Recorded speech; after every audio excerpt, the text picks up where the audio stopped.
নমস্কার বন্ধুরা, recipe in village স্টাইলে আপনাদের সবাইকে স্বাগত জানাই। আজ আমরা বানাবো একদম বাড়িতে পাতা মিষ্টি দই। মিষ্টি দই আপনারা খুব সহজে বাড়িতে কিভাবে তৈরি করবেন সেটা আমরা আজ আপনাদের সাথে শেয়ার করব।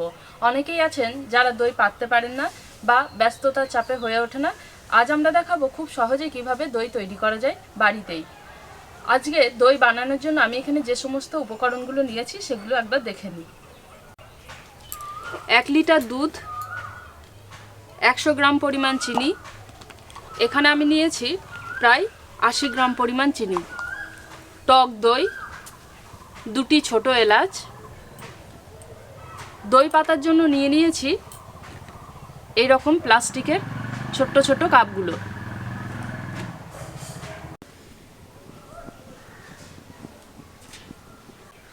একটা কড়াই বসিয়ে নিয়েছি।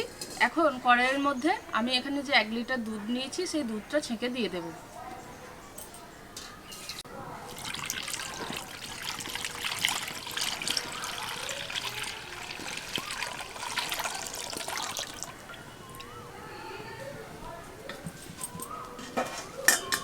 দুধটা মাঝারি আঁচে খুব ভালোভাবে গরম হতে দেব। তার আগে আমি দিয়ে দেবো 2টি ছোট এলাচ। এলাচ দুটিকে আমি ফাটিয়ে দিয়েছি, দুধের মধ্যে এখন দিয়ে দেব। এলাচটা দিলাম তার কারণ হচ্ছে দইটা জমে যাওয়ার পর খুব সুন্দর একটা এলাচের গন্ধ থাকবে দইয়ের মধ্যে, সেটা খুবই খেতে ভালো লাগবে।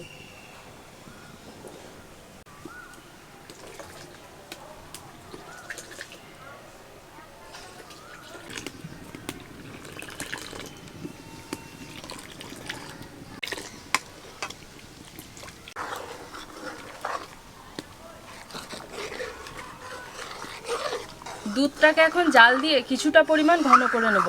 কতটা পরিমাণ ঘন করবেন দই ঠিকভাবে বসানোর জন্য সেটা আপনাদের পরে বলে দেব।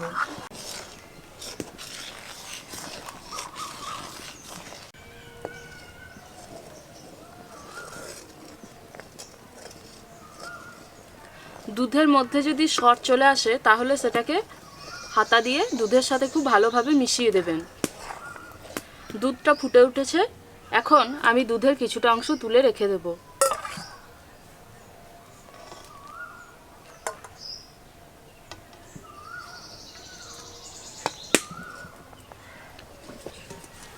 এখন এই দুধের মধ্যে দিয়ে দেব 100 গ্রাম পরিমাণ চিনি। দুধের মধ্যে চিনিটা দেওয়ার পর চিনিটা যেহেতু গলবে তাই দুধের মধ্যে জলীয় ভাবটা একটু বেশি হয়ে যাবে। কিছুক্ষণ নাড়ার পর কিন্তু দুধটা আবার ঘন হয়ে যাবে। 1 লিটার দুধকে আমি ফুটিয়ে 750 থেকে 800 গ্রাম ঘন করে নেব।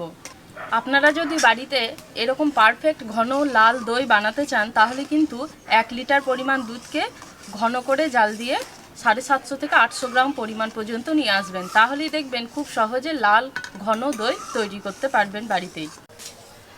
দেখুন দুধটাকে জাল দিয়ে কতটা আমরা ঘন করে নিয়েছি। আপনারা দুধের কালারটা দেখেই বুঝতে পারছেন খুব সুন্দরভাবে ঘন হয়ে গেছে। এবার এটাকে আমরা নামিয়ে নেব।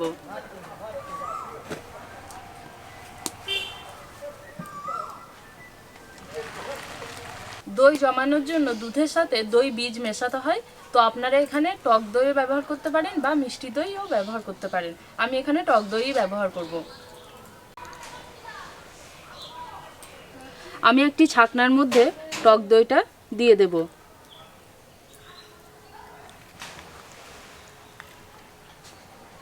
মোট 3 চামচ পরিমাণ টক দই আমি দিয়ে দিলাম। এর মধ্যে যদি জল থাকে তাহলে সেটা ঝরে যাবে। এখন আমরা দইয়ের কালার কিভাবে তৈরি করা হয় সেটা বানিয়ে নেব, মানে ক্যারামেলটা তৈরি করে নেব। তার জন্য কড়াইয়ের মধ্যে দিয়ে দেব চিনি। 80 গ্রাম পরিমাণ চিনি নিয়েছিলাম, সেটা দিয়ে দেব।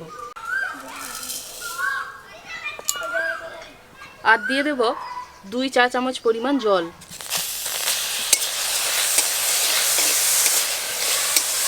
এবার এটাকে খুব কম আছে একদম পাতলা করে নেব।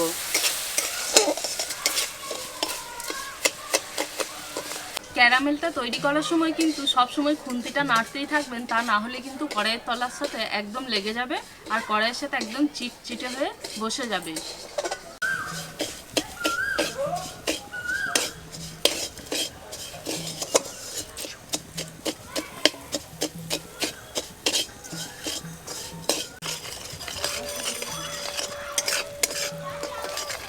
চিনিটা গলতে গলতে এরকম পাতলা হতে থাকবে, আর দেখুন এর কালারটাও পাল্টাতে থাকবে। খুন্তিটা কিন্তু সবসময় নাড়তে হবে যাতে কড়াইয়ের তলায় একদমই বসে না যায়।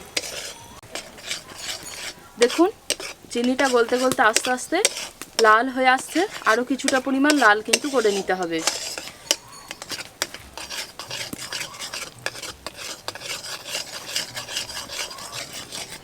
ক্যারামেল তৈরি হয়ে গেছে, দেখুন কালারটা একদম লাল হয়ে গেছে। এখন এর মধ্যে দিয়ে দেবো যে দুধটা আলাদা করে তুলে রেখেছিলাম সেটা।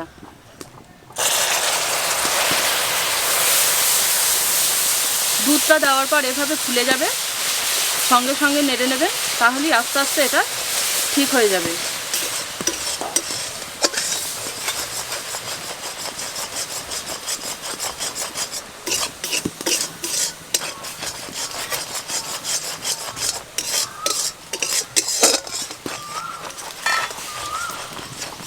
এখন এর মধ্যে দিয়ে দেব 750 থেকে 800 গ্রাম ঘন করে রাখা দুধ।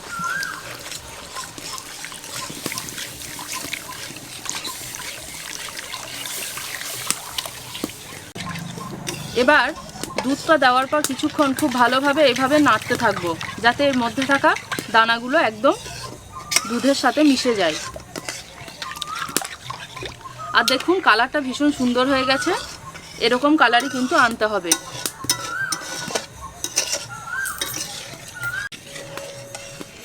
দেখুন আস্তে আস্তে এভাবে নেড়ে নিয়েছি, এর মধ্যে থাকা যত রকম সর বা দলাভাব ছিল সেগুলো সব মিশে গেছে দুধের সাথে খুব ভালোভাবে। আরও কিছুক্ষণ এটাকে এভাবে নেড়ে কিছুটা পরিমাণ ঘন করে নেব।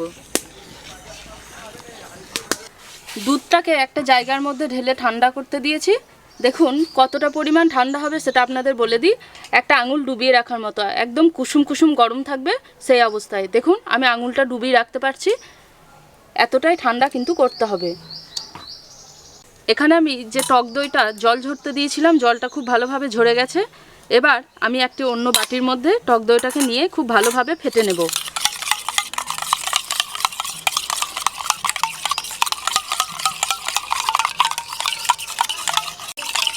টক দইকে এমনভাবে ফাটতে হবে যাতে এর মধ্যে কোনোভাবে দানা না থাকে। এখন এই দুধের মধ্যে ফেটে রাখা টক দইটা দিয়ে দেব।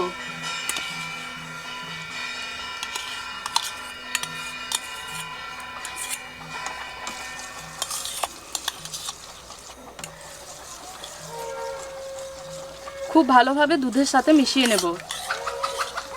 এবার দইটাকে বসিয়ে নেব। দই বসানোর জন্য এখানে একটি কড়াই নিয়ে নিয়েছি।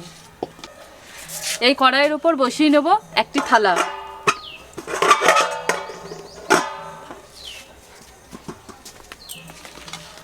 এখন কাপগুলোকে বসিয়ে নেব।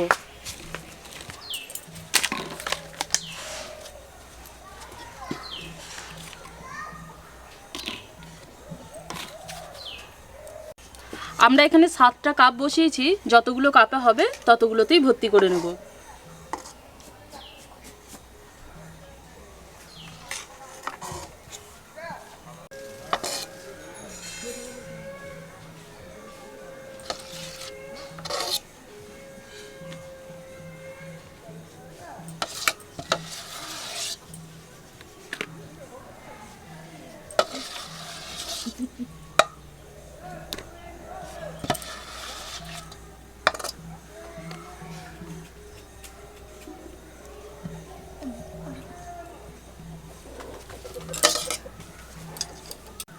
দই বসানোর সময় দুধটাকে কিন্তু একদম ঠান্ডা করা যাবে না, তাহলে কিন্তু পুরো দইটাই নষ্ট হয়ে যাবে, একদমই বসতেই চাইবে না দই।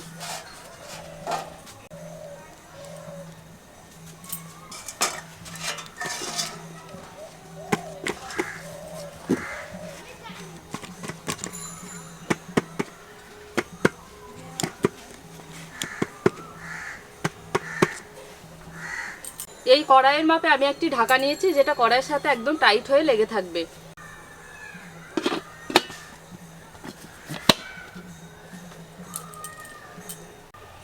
আমি একটি তোয়ালে নিয়ে নিয়েছি, এবার তোয়ালেটাকে চারিদিক থেকে খুব ভালোভাবে মুড়ে দেব।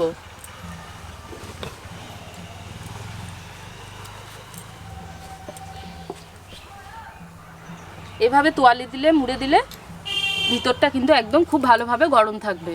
তোয়ালে দিয়ে কড়াইটাকে মুড়ে দেওয়ার পর কিন্তু কোনো মতেই এটাকে হাত দেবেন না, যে জায়গায় থাকবে সেই জায়গাতেই রেখে দেবেন।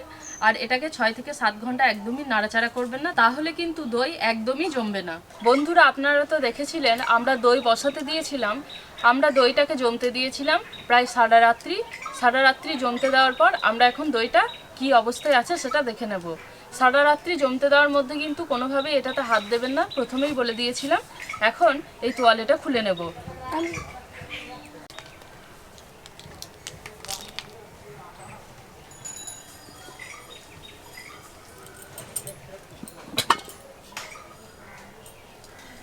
দেখুন দই একদম খুব সুন্দরভাবে জমে গেছে।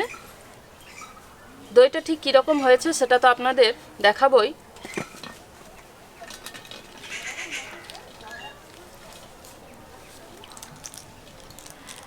আপনারা দেখতে পাচ্ছেন দোকানে ঠিক যেরকম দই হয় ঠিক সেই রকমই হয়েছে। আপনারা যদি খুব ভালোভাবে দেখেন, দেখুন এই পাশটা একদম জমে গেছে।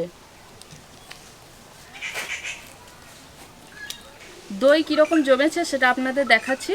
দেখুন আমি বাটিটাকে একদম উল্টে দিয়েছি, দই কিন্তু পড়ছেই না। দই খুব সুন্দরভাবে জমে গেছে। আর এটাই হচ্ছে ঘরে তৈরি করা মিষ্টি দই বানানোর একদম গোপন রহস্য। আমরা যেভাবে দেখিয়েছি ঠিক সেভাবেই কিন্তু আপনারা বানাবেন, তাহলেই দেখবেন খুব সুন্দরভাবে দই তৈরি করতে পারবেন বাড়িতেই। তো দইটা এখন কেমন হয়েছে সেটা তো টেস্ট করতেই হবে। আমরা সবাই রেডি দইটা টেস্ট করার জন্য, আর আমাদের ভুটুমো রেডি, দেখতেই পাচ্ছেন। তাহলে চলুন দইটা এখন টেস্ট করে নিই।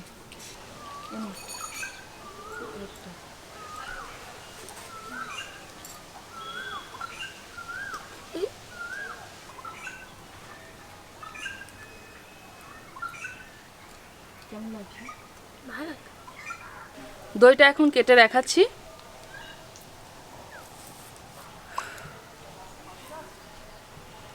আমরা কিন্তু এটাকে এখনো পর্যন্ত ফ্রিজে দিইনি। আপনারা যদি দইটা আরও বেশি ঠান্ডা করতে চান তাহলে কিন্তু অতি অবশ্যই ফ্রিজে দিয়ে দেবেন। তো এটা ফ্রিজে না দেওয়া অবস্থাতেই খুব সুন্দরভাবে জমে গেছে, দেখতেই পাচ্ছেন।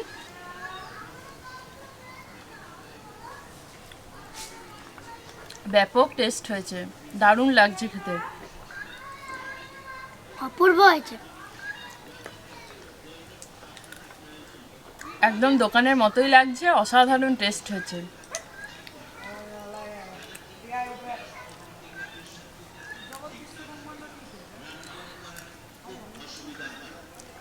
আর এলাচ তো ব্যবহার করেছিলাম, আপনারা দেখেছিলেন। এলাচের ফ্লেভারটা এত সুন্দর লাগছে দইয়ের মধ্যে। বাড়িতে যদি এরকম সুন্দর মিষ্টি দই বানাতে চান অতি অবশ্যই আমাদের ভিডিওটা দেখবেন, আর লাইক করবেন, কমেন্ট করবেন, শেয়ার করবেন। তাহলেই কিন্তু আপনারা খুব সহজেই এরকম সুন্দর মিষ্টি দই বাড়িতেই তৈরি করে নিতে পারবেন। আর বাচ্চাদের এটা ভীষণ পছন্দের, ভুটুম একদম পুরোটাই খেয়ে নিয়েছে, খুবই ভালো লাগছে খেতে। তো মিষ্টি দইয়ের এই ভিডিওটা আমরা এখানেই শেষ করছি। দেখা হবে পরের ভিডিওতে নতুন ধরনের একটা রেসিপি নিয়ে। সবাই খুব ভালো থাকবেন, সুস্থ থাকবেন।